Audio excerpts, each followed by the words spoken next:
మరి శ్రీరాముని కోసం ఎందుకు చేసిండు, రావణుని కోసం ఎందుకు చేయలేదు? శ్రీరాముడు ధర్మం వైపు నిలబడ్డాడు. రామో విగ్రహవాన్ ధర్మ అంటాం కదా, రాముడే ధర్మం, ధర్మమే రాముడు. రాముడి కోసం నిలబడ్డాడంటే ధర్మం గురించి నిలబడ్డాడు. అట్లనే ఈరోజు ధర్మం గురించి ఎవరెవరైతే ఉన్నారో వాళ్ళందరితో పాటు, మీ అందరితో పాటు ఆ హనుమయ్య ఖచ్చితంగా ఉన్నాడు, దానిలో సందేహమే లేదు.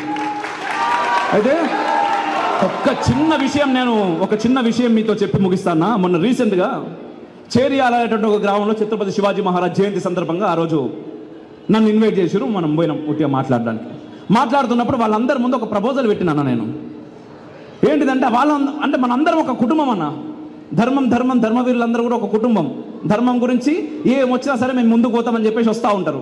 సో వాళ్ళందరూ అట్లా ఉన్నప్పుడు చాలా ఆనందం అనిపించినప్పుడు ఏంటంటే అన్న, మీ అందరికి కూడా హనుమంతుని యొక్క అంటే ఒక గురువు ఉండాలన్న. ముఖ్యంగా గురువు లేకుండా పోతే ఆగమవుతుంది. ఈ మధ్యకాలంలో చాలా మంది ధర్మవీరులే అనే పేరుతోటి ఆగం చేస్తూ ఉన్నారు.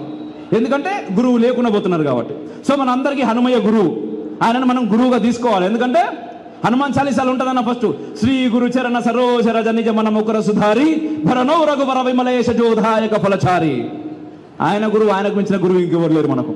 సో ఆయనను గురువుగా చేసుకొని మనం ముందుకు పోవాలి. మరి ఆయనను గురువు చేసుకోవాలంటే మనం చేసుకుంటాం. మన తర్వాత పిల్లలు వీళ్ళ వ్యవస్థ ఎట్లా అన్నప్పుడు నాకు అనిపించి అక్కడ ఒక ముచ్చట చెప్పినా వాళ్ళందరూ అగ్రి అయ్యారు.